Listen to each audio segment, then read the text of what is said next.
Hey everybody, and welcome to another video in Zelda month. Now I know most of these videos are, reviews, and that's mainly why I was doing it. But I wanted to throw some other cool stuff in the mix just to give you guys some more content, keep it action-packed, make it so there's stuff for you to check out at least every other day, and, sometimes every day. We'll see how it goes. But I wanted to go all out for Zelda month, and, something different that's not just a review might be kind of fun. And you can see I called it Zelda Games on Steam. Well, there's not actually any Zelda games on Steam, as most of you might know. But, there are games on there that are like Zelda games, that have elements that are similar to it, or, seem very inspired by Zelda games, and I thought I would just talk about a few of those with you today, just so, kind of an interesting thing for you to look at, to consider, and, well, it was just a fun, interesting thing I thought would be cool to fill a day. So, here we go, talking about these games that are like Zelda games that are on Steam. First up, we have Shipwreck, which, the story is pretty basic. Mostly, it's just about you crashing on this island. You're shipwrecked, and the whole goal is to try and, go through these different dungeons on the island so you can get access to, like, the lighthouse. And, basically, because you'll need the lighthouse and you'll need the storms to be gone and everything. So you need to fight this evil, I don't know, wizard or something. I forgot, it's been a while since I played. The point is, you go to some different dungeons and try to beat all of those dungeons in order to be able to get to the lighthouse, which is the last dungeon, to beat the final boss, and then ultimately leave the island, which is, it's very, very much like Link's Awakening in a way. You're shipwrecked and you're trying to leave an island. And, you go through different, some temples. There are some puzzles.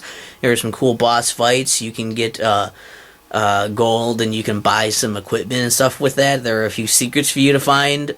So it's, it's pretty much like a Zelda game. I mean, if you're seeing the gameplay that's going on right here, unless there was like a cutscene or something I forgot about. It has been a while since I played. It's really similar to, like, Link's Awakening. It kind of looks like Link to the Past. And it sort of reminds me of Minish Cap a bit in a way also. But it's some pretty basic, bare bones kind of stuff. The game is pretty short. There aren't too many dungeons.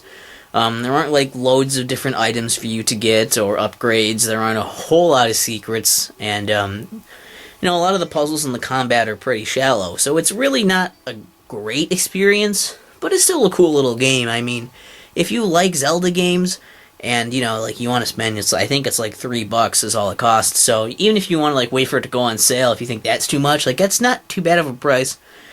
I believe I beat the game in about 2 hours, and I got everything. So it's not like a huge thing, but if you're just, like, maybe if, like a kid that wants to get into, like, a Zelda game, but they think it would be too hard to get into an actual Zelda game, this is a nice, light way to kind of try and get into it. It's a little shorter, it's a little more shallow, it's a little simpler, and, obviously it's not as good as a Zelda game, but the influencers are clearly there, and I think, as far as I've played, it was probably the closest to a Zelda game that I played on Steam, so I thought it was worth, giving it a little plug here and showing you guys that, because it fit. So check that out. Next up, we have Ittle Dew, and this one is a little less like a Zelda game. There's not really much for exploring, per se, in this game. There's some, but really, you're stuck going through, basically, again, you're kind of, like, stuck on this island, and you're basically just going through a series of dungeons with a bunch of puzzles in them. Solving stuff largely with things like the block puzzles you'll see in some Zelda games. And there's some light combat going on as well. But it's really just focused on trying to solve these puzzles. And you get these different items to help you solve them by, you have to, move blocks, you gotta hit switches, you gotta freeze things, you gotta blow stuff up. There's all kinds of stuff you have to do in order to solve these puzzles, and doing them in certain orders, and doing different things with timing them. So it's very interesting. There are a lot of puzzles in it. So if you really like the Zelda-type puzzles, this game should really appeal to you. Plus, the art style is really, really neat. The art style is probably going to make you think of Zelda a lot, too, just because, the garb that the main character is wearing and the way a lot of the stuff just looks.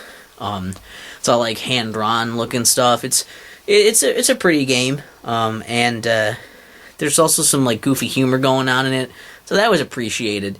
And there's really, the puzzles are really cool in that a lot of the puzzles can be completed without getting like items. Like there are items you get that'll help you solve puzzles. But there are some puzzles where like you can go through like the entire game only having like, a certain set of like 2 items or 3 items rather than all 4. And that adds an extra challenge, and the way it's cool because I think there are a couple things you can't like go to that are like optional places you can't get to without some items. But you can actually still beat the game with those different setups of items, and it's interesting because a lot of puzzles that you would think you'd need to use all the items on, there are a lot of them where you can just use, just 2 of them on, and you'll be able to still complete them with these different, like, couplets of items. And it takes a lot of, like, actual thought, like, good thought for those puzzles, because that means there's multiple ways to complete them, and I think that's awesome. So, like, the level design, even though it's mostly puzzles, it's really good if you want to play some really fun, like, Zelda-type puzzles in a cool, in a nice atmosphere. And I don't remember how much the game is. I think it's something like $10 or something like that. I don't know. I should have looked it up before I started talking about it, but you can check it out on Steam. I think it might be something around $10 or possibly less. I don't remember. Point is, if you're really interested in that, I think you might still enjoy it. If it's a little high for a price range for you, maybe wait for a sale, I guess. But overall, I mean, it's probably worth, checking out, I would say, just because, like, again, if you're into the Zelda puzzles, you're going to get a lot of those, and there's some replay value in it, even though I'm much too stupid, and I only just did it with all the items, because I wanted to get all the stuff. And there's collectibles to find, too, so, there's just, it's a pretty good deal. It's a cool thing, if that's your thing.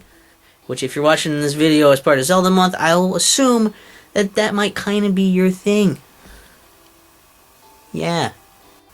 And the last one I want to talk about for being the least like a Zelda game, but arguably probably the best game that I'm talking about here in terms of, popularity, and, most people would probably say it's better. The Binding of Isaac. There's also the Binding of Isaac Rebirth, and they have these DLCs, but the footage you're going to be seeing is the Binding of Isaac with the Wrath of the Lamb DLC, so that's the one I have, that's the one you're going to see. And yeah, the gameplay isn't really like a Zelda game. It's a top-down, like, twin-stick shooter, roguelike. So you're going around and going to different rooms, and you're getting keys to open other doors. I guess that's Zelda-y. You're getting bombs so you can blow up, holes in walls and blow up rocks and stuff. I guess that's Zelda-y. But getting these different, like, power-ups in these randomized rooms and enemies and bosses and stuff, and not really very Zelda-y. Just, like, a lot of, like, the layout of, like, the display, and definitely the dungeon designs are very, very Zelda, where, like, they're basically like the dungeons from the first Legend of Zelda. They're set up in, like, those more squarish, rectangular type rooms, connected by doors in the middles of the walls to go to other rooms, and you're given the map. And, of course, you have your different, like, icons for, like, here's your attack, and here's your other item. And, like, a lot of it, you can tell, was lifted from Legend of Zelda. It's clearly an inspiration. It's just that, it doesn't really play like a Zelda game, so that's why I threw it on the end. But it's still a great game, and it fit the theme, and I wanted to talk about 3 games rather than just the 2 that I could come up with after I came up with this neat idea and realized there weren't as many as I thought. So, The Binding of Isaac is cool. You can check that out. The regular one goes for pretty cheap a lot of the time, so if you're curious, maybe check that one out. And if you want to get something like, that just has a lot more content, you can get Rebirth and that DLC for it, which I really want, but I'm holding off on it, so I didn't need to include that, did I? So those are the 3 games I wanted to tell you guys about. They're kind of like Zelda-ish things on Steam, and I'm sure there are more, I just haven't really played them, which is where, I'd really like you guys to leave that in the comments if you would. If you know some really cool Zelda-type games that are on Steam, that would be kind of similar to playing a Zelda game, because I would be super interested in that. I would like to play those, and why not? It'd be fun. It'd be a fun thing back and forth between you and I and whoever else is looking at the comments. So probably just me, and no one's going to say anything, are they? But if you want to look in the description, you can go ahead and check out, I've linked my reviews for these 3 games in the descriptions, and from those reviews, or just knowing the names of them, you can go and search for them, on Steam. I don't know if they're on other sites or not. I haven't looked. That's really the only place I go to for getting computer games, because I don't know, it had Rogue Legacy, and that just started everything. So I just got all my stuff is just there now. So go ahead and check those out and support them if you think those are cool.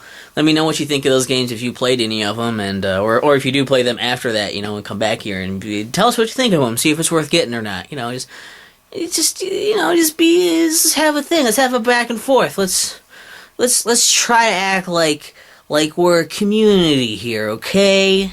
But even if you don't do that shit and you just want to, hear about this, then that's fine, because there's going to be more videos coming, and hopefully this video didn't suck too bad. And just know that there's more stuff coming for Zelda month, more actual reviews, and some other weird stuff like this in between. So if you liked it, there's a little bit more for you, and if not, there's plenty of just regular reviews and, good content for you to see too. And I will see you guys next time for more of Zelda month.